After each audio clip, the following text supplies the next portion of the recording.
नमस्कार। Money monk के इस खास एपिसोड में आप सभी का स्वागत है। और आज हम खास तौर से बात करेंगे म्यूचुअल फंड निवेश को लेकर के। म्यूचुअल फंड निवेश करते समय किन बातों का ध्यान रखें, अभी कहाँ निवेश करना सही रहेगा, इक्विटी या डेट कहाँ पर निवेश बेहतर रिटर्न दिला सकता है, और एक पोर्टफोलियो बनाते समय किन महत्वपूर्ण बातों का ध्यान रखा जाए। इन तमाम विषयों पर बातचीत करने के लिए हमारे साथ हेमंत रस्तोगी जी जुड़ चुके हैं, सीईओ हैं वाइस इन्वेस्टमेंट के। हेमंत जी, बहुत बहुत आभार, अभिनंदन आपका हमारे इस मंच पर आने के लिए। और तमाम प्रश्नों के उत्तर हम उम्मीद करते हैं कि जो आप देंगे उससे हमारे दर्शक काफ़ी लाभान्वित हों। जी, thank you so much, thank you. पहला सवाल यही सर कि अब अभी के जो सिनेरियो हम देख रहे हैं उसमें एक कहीं ना कहीं एक कंसर्न दिखाई दे रहा है कि लोगों को उस तरह के रिटर्न नहीं दिखाई दे रहे हैं जिस तरह के रिटर्न पहले मिलते आए, खासतौर से जो इक्विटी में जिनका निवेश, जिनका एक्सपोजर ज़्यादा रहा है। अब चूंकि हालात बदल रहे हैं, ऐसे में ये क्या उम्मीद करें कि ये जो रिटर्न की साइकिल है वो कब तक चेंज होगी, पहला सवाल।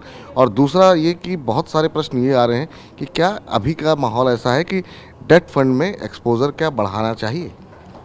देखिए, आपने बिल्कुल सही कहा। अगर हम पिछले 16-18 महीने की बात करें तो इक्विटी फंड में बहुत ज़्यादा रिटर्न नहीं मिले हैं। तो जो एक्सपीरियंस इन्वेस्टर्स हैं उन्होंने तो ऐसा समय पहले देखा है, उनके लिए शायद इसको समझना थोड़ा आसान है।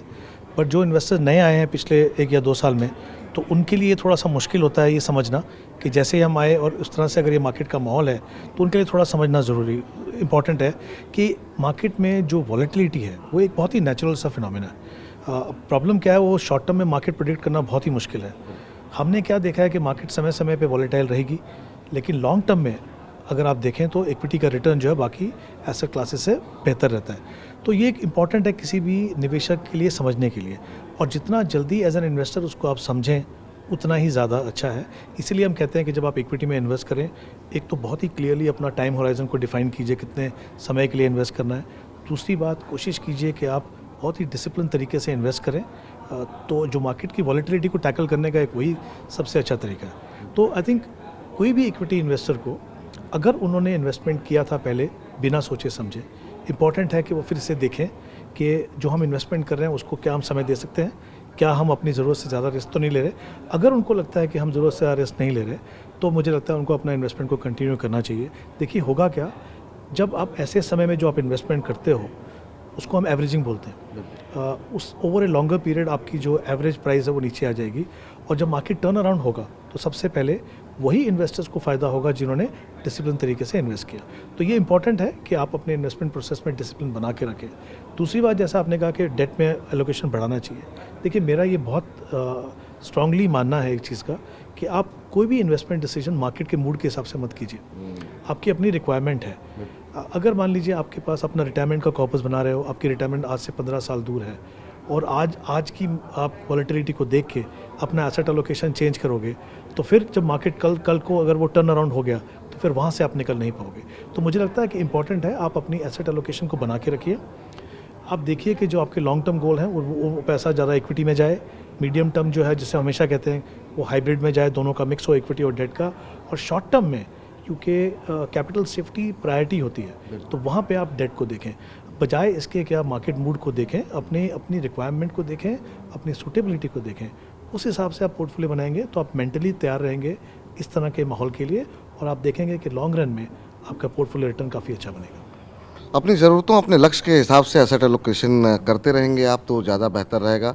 ऐसा नहीं कि स्थितियां बदल गई हैं इसलिए आप एसेट एलोकेशन चेंज कर रहे हैं। आपकी रणनीति क्या है उसके हिसाब से अगर आप चलेंगे, आपके अपने फाइनेंशियल प्लान की रणनीति के साथ चलेंगे तो ज़्यादा बेहतर रहेगा। एक और महत्वपूर्ण सवाल सर, जो आजकल हमसे लोग पूछ रहे हैं मनी नाइन के मंच पे कि इस म्यूचुअल फंड में हमने पैसे लगाए थे, उनका एक्सपोज़र फलाना ग्रुप कंपनी में ज़्यादा था, वहाँ तो इतने शेयर में गिरावट आ गई, मुझे इतना नुकसान हो गया, क्या मुझे इस म्यूचुअल फंड से निकल जाना चाहिए।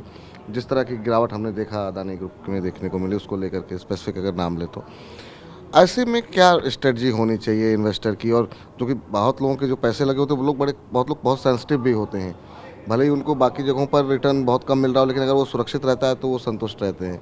लेकिन जब वो देखते हैं कि एकदम से उनकी एनएवी गिर गई या उनका निवेश घट गया तो वो परेशान हो जाते हैं। तो जो इस तरह के जो सवाल आते हैं, आप उन प्रश्नों का क्या उत्तर देना चाहेंगे कि अगर मान लीजिए कि किसी कंपनी में, किसी ग्रुप में एक्सपोजर किसी म्यूचुअल फंड का ज़्यादा है और वहाँ पर अगर गिरावट ज़्यादा आ गई या शेयर जो है 70-80% तक टूट गए, तो फिर क्या स्ट्रेटजी अपनानी चाहिए एक रिटेल इन्वेस्टर को? देखिए, बहुत इंपॉर्टेंट सवाल है। आप जब भी ऐसी सिचुएशन के सामने आप होते हैं तो जाहिर सी बात है कि आपको घबराहट होगी, आप घबराएंगे।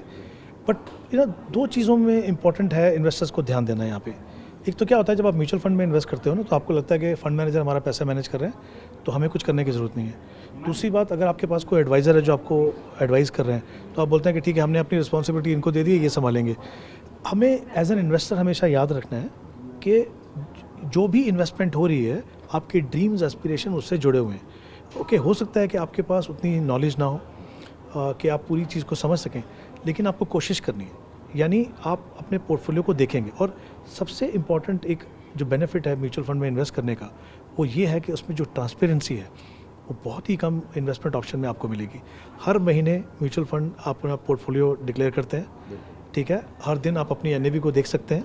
हालांकि वो हर दिन देखना कुछ बहुत अच्छी चीज़ नहीं है, पर जो ट्रांसपेरेंसी लेवल है, तो ऐसा नहीं हो कि ये चीज़ें आपको एज ए शॉक आए। देखिए, ये जब चीज़ें होती हैं तो शायद कोई भी एंटिसिपेट नहीं कर पाता। फॉर्चुनेटली जिस ग्रुप की आप बात कर रहे हैं, म्यूचुअल फंड इंडस्ट्री का एक्सपोजर उसमें बहुत कम था। तो कहीं ना कहीं आई थिंक ये तो आप मानेंगे कि म्यूचुअल फंड इंडस्ट्री, चाहे शायद वो वैल्यूएशन से कंफर्टेबल नहीं थे, जो भी कारण थे, वहाँ पे एक्सपोजर बहुत कम था। लेकिन एज एन इन्वेस्टर आपको शॉक नहीं होना चाहिए। तो मुझे लगता है कि अगर आप मान लीजिए आपका पोर्टफोलियो है, आजकल तो इतने सारे सॉफ्टवेयर अवेलेबल हैं, आप किसी के साथ अगर आप इन्वेस्ट कर रहे हैं, तो आप अपने ओवरऑल पोर्टफोलियो में किस कंपनी में कितना एक्सपोजर है वो भी जानना आपके लिए बहुत आसान है। तो मुझे लगता है जब आप इतनी मेहनत से पैसा कमाते हैं, तो थोड़ा समय अपने पोर्टफोलियो को दीजिए। महीने में अगर हर बार जब मान लीजिए चेंज होता है, तो हर फंड में देखने की ज़रूरत नहीं है। आप ओवरऑल अपना पोर्टफोलियो देख लीजिए कि मेरा एलोकेशन कितने स्टॉक में और कितने सेक्टर्स में है। तो जैसा मैंने कहा कि अगर मान लीजिए ऐसा कुछ इवेंट होता है, तो आप जाइए अपने पोर्टफोलियो को देखिए। अगर आपको लगता है कि आपका एक्सपोजर जो है, आप उससे मत घबराइए कि 70% गिर गया। आप ये देखिए कि आपके पोर्टफोलियो में उसका इम्पैक्ट कितना है। अगर मान लीजिए आपके पोर्टफोलियो में वो है ही नहीं, या 1 या 2% है, तो बहुत ज़्यादा इम्पैक्ट नहीं पड़ा। तो बजाय इसके, और ये आप मान के चलिए कि फ़ंड मैनेजर बहुत प्रोफेशनल है। अगर उनको लगता है कि कुछ ऐसा हुआ है, तो वो बैठे हैं आपके बिहाफ पे एक्शन लेने के लिए। वो भी एक्शन ले रहे हैं, आप भी एक्शन ले रहे हैं, तो मुझे नहीं लगता वो रेप्लिकेट करने का कुछ फ़ायदा है। जैसा मैंने कहा, बहुत ज़्यादा ट्रांसपेरेंसी है। अपने पोर्टफोलियो पे ध्यान रखिए। जब ऐसा कोई इवेंट हो, जाके देखिए अपने पोर्टफोलियो में कि कितना असर आपके पोर्टफोलियो में पड़ रहा है। आप सिर्फ इसलिए क्योंकि किसी ग्रुप में या किसी में कुछ ऐसा इवेंट हो गया, उससे घबराने की ज़रूरत नहीं है। अगर मान लीजिए, जैसे मैंने कहा, आपको 1% आपका एक्सपोजर है, तो आपके पोर्टफोलियो में कोई ज़्यादा असर नहीं करता। ये काफ़ी महत्वपूर्ण बात कही आपने। अब एक और महत्वपूर्ण और एक बहुत सामान्य सा सवाल रहेगा, एक आइडियल पोर्टफोलियो के अंदर इक्विटी और डेट की कितनी हिस्सेदारी चाहिए, और क्या ये हिस्सेदारी समय समय पर बदलनी चाहिए? अभी आपने कहा शॉर्ट टर्म अगर जो गोल है वहाँ पे अभी जो मौजूदा स्थिति है उसमें आप डेट में थोड़ा सा एक्सपोजर बढ़ा सकते हैं, लेकिन अगर एक आइडियल पोर्टफोलियो बनाना हो तो कितना हिस्सा इक्विटी और कितना हिस्सा डेट में? क्योंकि बहुत लोग को ये भी नहीं पता होता है कि उनका गोल क्या है, तो कई बार बार पूछना पड़ता है। आप ऐसे बहुत सारे लोगों को जानते भी होंगे, जो आपसे भी लोग सलाह लेने आते होंगे, बस उनको एक बड़ा कॉर्पस चाहिए। तो आप ऐसे एक आदर्श सिचुएशन के लिहाज से कैसे दें? देखिए, फॉर्चुनेटली और unfortunately ideal portfolio, ideal allocation जैसी कोई चीज़ होती नहीं है। सबसे इंपॉर्टेंट है, जैसे मैंने पहले भी कहा, कि आपके लिए क्या सूटेबल है। देखिए, एसेट एलोकेशन जो है, हम जानते हैं बहुत ही इंपॉर्टेंट है। वो इसलिए इंपॉर्टेंट है क्योंकि एक तरफ तो वो आपको बताता है कि आप अपने पोर्टफोलियो में कितना रिस्क ले रहे हो। अगर ज़्यादा इक्विटी है तो ज़्यादा रिस्क ले रहे हो, कम इक्विटी है तो कम रिस्क ले रहे हो। वो ये भी बताता है आपको कि एसेट एलोकेशन के हिसाब से किस तरह का रिटर्न एक्सपेक्ट करें। तो जो गैप रहता है ना एक्चुअल रिटर्न और जो एक्सपेक्टेशन में, वो कम हो जाता है। तो एसेट एलोकेशन बहुत इंपॉर्टेंट है। अब उसके लिए कुछ थंब रूल है, राइट। थंब रूल का प्रॉब्लम क्या है, जब आप थंब रूल को फॉलो करते हैं तो वो आपकी पर्सनल सिचुएशन को नहीं देखता। थंब रूल ये कहता है कि अगर आप 60 साल के हैं, राइट, तो उतना % आपका डेट में जाना चाहिए, बाकी आपको इक्विटी में जाना चाहिए, करेक्ट। तो प्रॉब्लम क्या है कि अगर आप उस सिचुएशन में हैं कि आपकी सारी रिस्पॉन्सिबिलिटी पूरी हो गई, आप एक लेगेसी क्रिएट करना चाहते हो, तो आप शायद ज़्यादा रिस्क लेने के कैपेसिटी रखते हैं, बजाय इसके कि कोई और जिनकी अभी भी पर्सनल रिस्पॉन्सिबिलिटी बची है। तो थंब रूल को फॉलो मत कीजिए। सबसे इंपॉर्टेंट है सूटेबिलिटी। सूटेबिलिटी कहाँ से आएगी? डिपेंड करता है आप लाइफ के किस स्टेज पे हैं। अगर आप एक पोर्टफोलियो बिल्ड कर रहे हैं, वेल्थ बिल्ड कर रहे हैं, अपने रिटायरमेंट के लिए बिल्ड कर रहे हैं, बच्चों के एजुकेशन के लिए बिल्ड कर रहे हैं, आपको पता है आपके पास समय है, आप इक्विटी में ज़्यादा इन्वेस्ट कर सकते हैं, क्योंकि इन्फ्लेशन को बीट करना बहुत इंपॉर्टेंट है। तो मुझे लगता है जो भी एसेट एलोकेशन हो, वो आपकी अपनी रिक्वायरमेंट के हिसाब से हो। थंब रूल का सबसे बड़ा प्रॉब्लम ये है कि वो, जैसा मैंने कहा, वो आपकी पर्सनल सिचुएशन को नहीं देखता। तो अगेन, जैसा मैंने कहा, आइडियल कुछ भी पोर्टफोलियो नहीं होता है। क्योंकि एक पोर्टफोलियो मेरे लिए आइडियल हो सकता है, आपके लिए आइडियल नहीं होगा, राइट। एक मॉडल पोर्टफोलियो हो सकता है जिसके बेसिस पे आप ब्रॉडली अपना पोर्टफोलियो बना सकते हैं, लेकिन मेरा ये हमेशा मानना है अपनी पर्सनल सिचुएशन को समझिए, सूटेबिलिटी को देखिए, और ट्रस्ट मी, अगर आपको रिस्क और रिवॉर्ड के बीच में बैलेंस करना है तो एक सबसे बड़ा तरीका ये है। सिर्फ आप रिटर्न देख के जाएंगे तो कहीं ना कहीं डिसअपॉइंटमेंट हो।